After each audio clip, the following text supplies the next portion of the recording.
Hello everyone, my name is Rituro, and welcome back to the final time to Project Fire Sale, where we burn it down, gut it, try and get the worst team back into the playoffs after a full rebuilding process. And this year's Project Fire Sale were the New England Revolution, and they absolutely positively did not.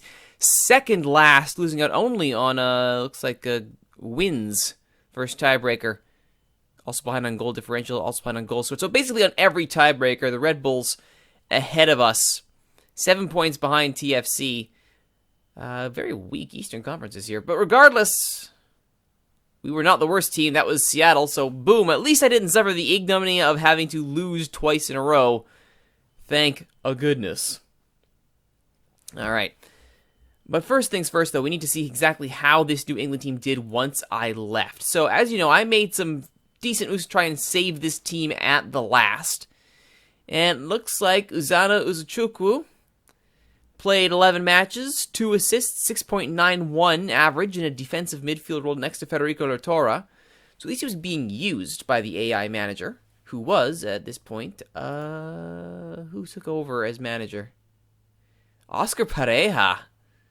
Oh, if Ivan Papi couldn't get it done, there you go. Looks like Marcus Anderson, our other big signing, got 3 goals. So at least he got something done in 14 appearances. 6.73, though, not really the season saver that we thought he would be. Matri is now on loan at Jaguares because he was garbage down the stretch. Ryan Juarez getting starting roles. Well, there you go. You got a goal out of it. Isn't that nice? 10 goals, 2 assists for Diego Fagundes at the end of the day. End of the season, I should say. So there you go. So yeah, this was a team that definitely needed more help than thought initially. Certainly, where we thought they would be was definitely not where they finished. Relying on Xavier Kouazi for starters was a mistake. And yeah, this team definitely needed a lot of work. Marco Papa was eventually brought in. Work that I did not give it. And that is indeed a shame.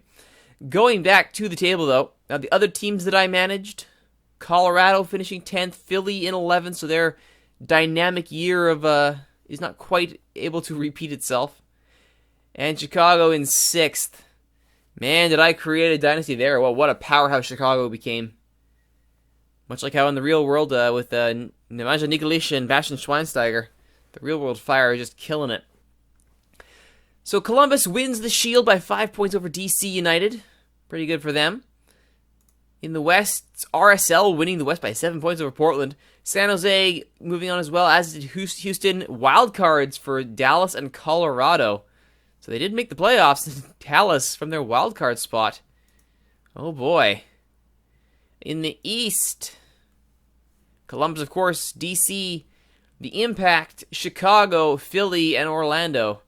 So all my other teams making the playoffs. So if nothing else, I at least make them better the season after I'm gone. So I know that's not the whole point of this, but at least, I set the team up for success. So that's good. Going into the Eastern semifinal was Orlando over the Shield-winning Columbus Crew 2-1 on aggregate. DC knocking off the Fire 4-1 on aggregate. So, oh my goodness. Fire, what are you doing? In the Eastern final, it was then DC taking down the Orlando City 5-2. Oh, the Lions not going to be happy with that. Out in the West, FC Dallas beating RSL 2-1 or 3-2 on aggregate. San Jose over Portland. There you go. 4-3 on aggregate. I feel like I'm missing the wild cards. There are the wild cards. Orlando over Montreal 1-0. Chicago over Philly 2-0. San Jose needing penalties to get past Colorado. So 2 of my 3 teams knocked out in the wild card. And Dallas 1-0 over Houston. Ooh, Texas Derby, El Capitan. Very nice. So then we saw who our semifinalists are. We saw who our finalists were. It's FC Dallas finalists in the West. It's DC United a finalist in the East. And MLS Cup winner this year was FC Dallas. 2-1 winners over DC United from the wild card to MLS Cup. Oh, they're going to be happy with that in Frisco, that's for sure. So, on the whole, let's take a look at the history. Now we've seen how my teams have done. Let's go back in history here, shall we? So let's go back to the whole table here. Chicago was the first team we looked at. Rescued them And from there, they really moved from strength to strength. Craig Dobrowolski, 7 appearances, 7.33. Boy, did I create a career for that kid, didn't I? Looking at the transfer history. So that's where they were. 2015, 20th. We took them to 15th. They then went to 3rd and then 2nd in the Shield race, so a bit behind this year. But there you go. You're welcome, Chicago. Players this season. Yeah, they actually made quite a few moves here. Calitiano's still kicking it. Dalton Nagby, I'm amazed they got him. David Acom still there. Facundo Perazza getting the job done. Jonathan Campbell's there. Dobrowolski, who I brought up from the kids' ranks. Kevin Molino's there. John Law's still with the team. Kabelhoff's still with the team. Grabaway's with the team. He's out on loan. Chase Thompson's still there. So yeah, I set them up quite nicely, I'd like to think. Good to see, good to see. Let's go over now. Actually, I want to look at their transfer history. What did they do after I left? So, I came in 2016. Made a ton of moves. Brought up some academy kids. Flipped some people around. Ditched the dead weight. And then, they brought in Evan Bush, Sean Hernandez, Gary Brown, Dewan Cruz, Kelly Tiam. That was one of my moves. I set that in advance. Branislav Ivanovic from Chelsea and Bismarck from Santeria. They then ditched Brandon Vincent to the draft. Oh, I guess the expansion draft in Minnesota. Arturo Alvarez gone. John Hernandez, Joey Calistri, and Colin Fernandez. All leaving. That's fine.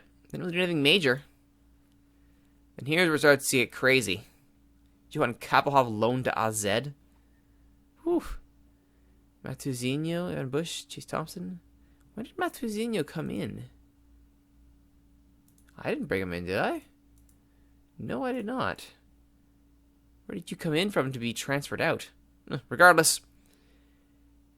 Luis Cavallini drafted away by DC at the end of his contract. Joe Maragon as well. Didn't do a heck of a lot in that year. However, they did draft him Facundo Perazza from Colorado, who I did bring in. Brought in Todd Dove from their academy. Edera from Inter for $1.2 million. Yeah, that's a big pickup. That's a good one. Loaned out Chara. Sold Deliu for peanuts. Loaned out Kapelhoff. Loaned out Grabavoy and Law. That's about right. Sold Bismarck for peanuts. Oh my goodness. What did they bring Bismarck in for? $160,000. That's a bad bit of business there. They could have done better.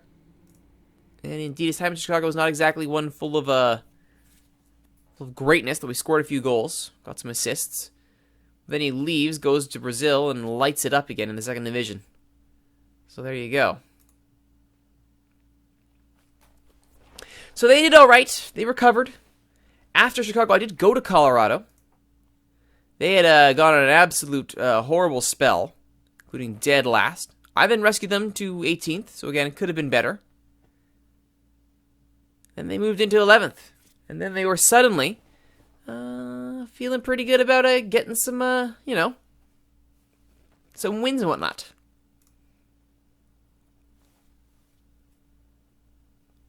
Of that squad that I built, Zanatopoulos is still there.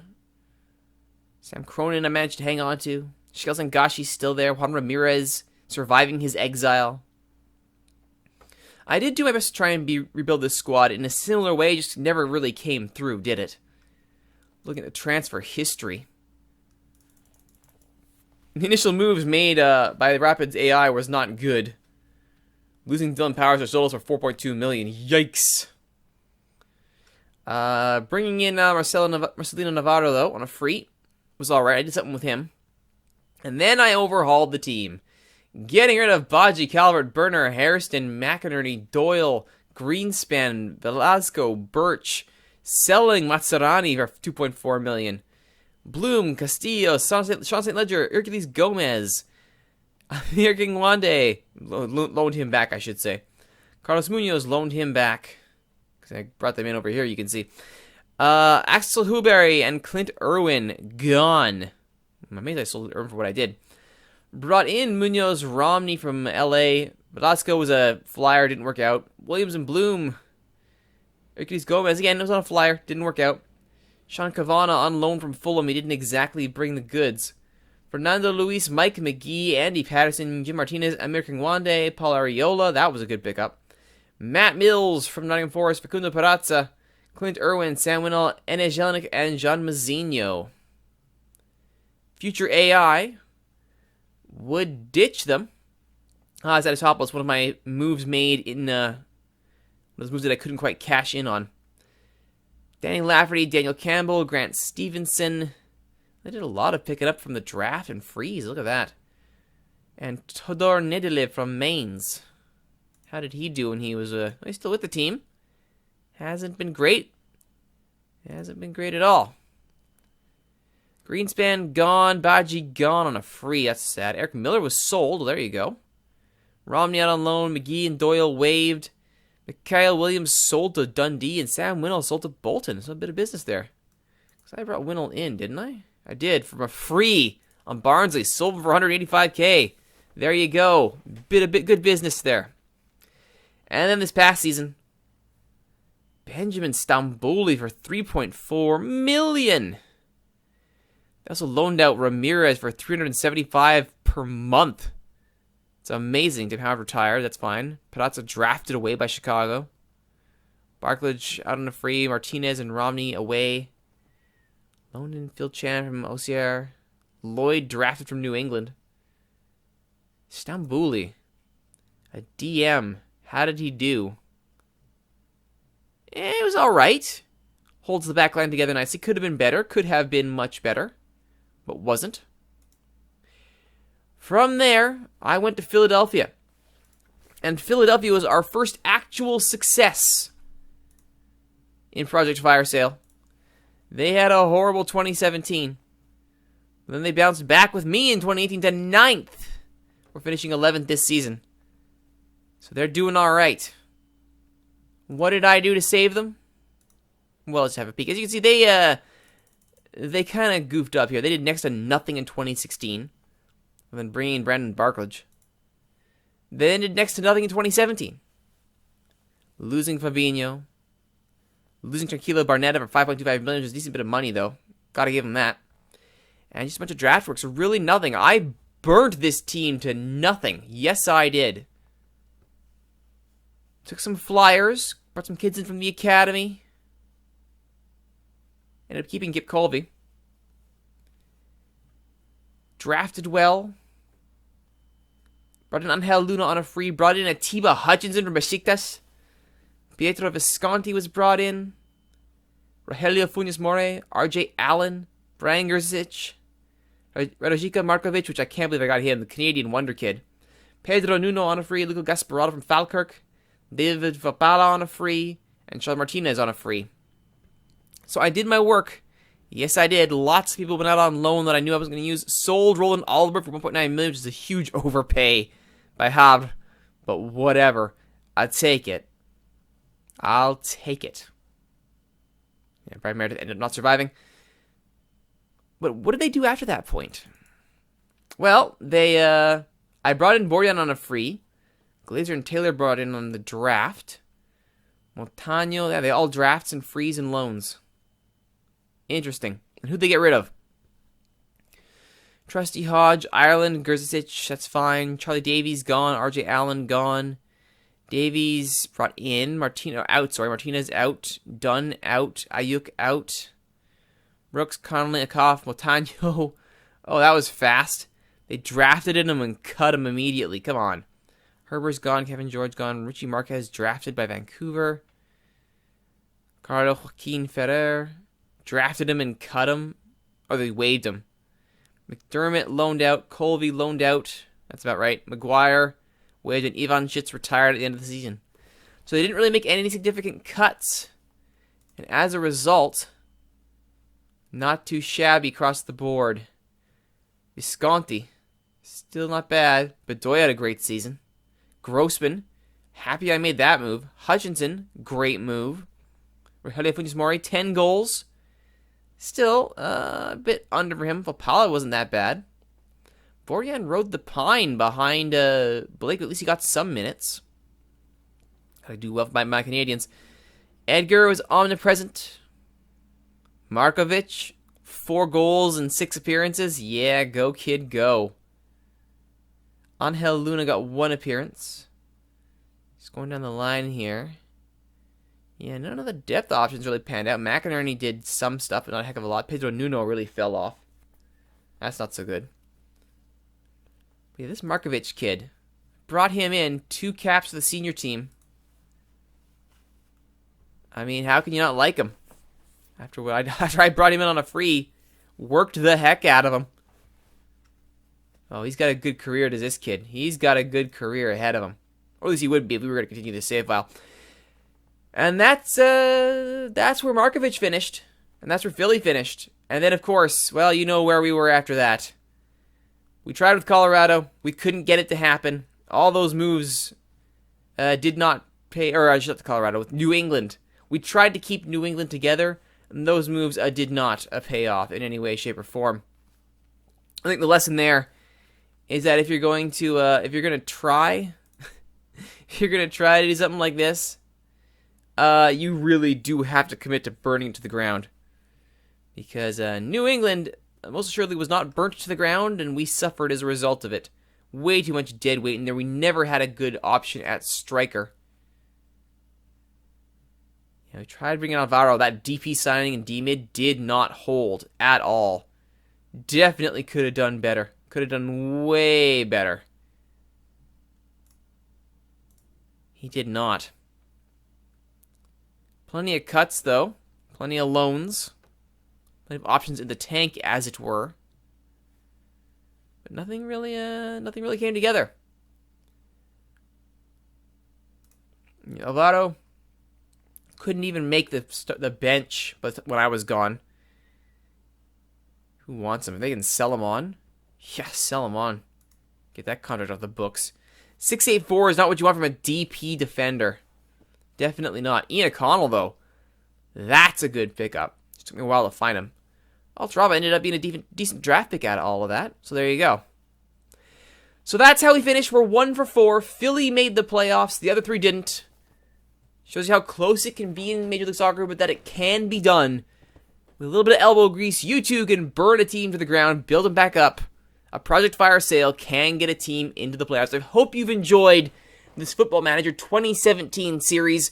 Not sure if there's going to be a series for Football Manager 2018. If there is, I'll see you then. But if there isn't, thank you so much for watching this series and all the others on the channel. I appreciate each and every view, every comment, every like. It has been a joy to be making these Football Manager series for all of you. And if there is indeed going to be an FM18 series, I will see you next time for that. Until then, my name is Rituro. You've been watching Project Fire Sale. Goodbye.